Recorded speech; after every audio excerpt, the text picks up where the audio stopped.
All three candidates have scrambled their schedules to be there for the president's speech today. And, getting Donald Trump's endorsement has been the number one issue in this Republican primary.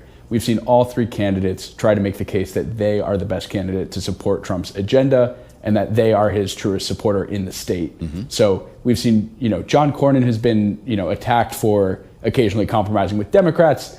Ken Paxton especially has made the case that Cornyn is not a sufficient defender of the Trump agenda. Cornyn, on the other hand, has really made the point that, he votes with Donald Trump 99% of the time. And so, this could not be a more crucial question hanging over this race. And it's really made it one of the most competitive and expensive primaries we've seen in Texas for the Senate in a really long time. Really interesting. So it's almost loyalty versus MAGA in this case. Joe, there's a Democratic primary as well, and this has turned into another ripper with Jasmine Crockett and James Talarico. They've both been on the program.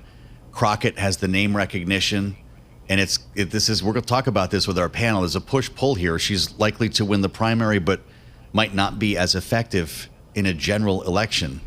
What do you see on the other side of the aisle? That's right. Yeah, we have a really competitive race for the Democratic nomination here. And, James Talarico, the state representative who's running against Jasmine Crockett, you're right that he entered the race with a lot lower name ID, but he's really blown her out of the water with fundraising. He's pulled in over $20 million to his campaign account. And I can tell you from personal experience, if you're watching TV in the Texas area, in the state, you probably have seen a James Talarico ad in the last week. We've seen a ton of spending to get his name out there.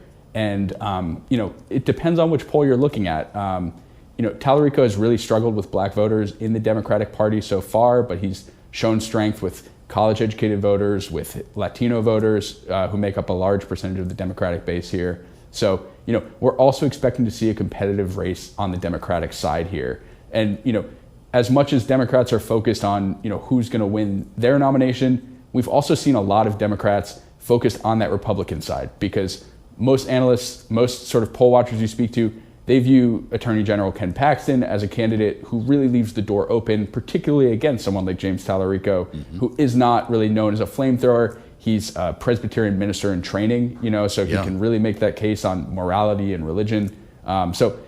I think both races here are shaping up to be, real barn burners towards the end of the race.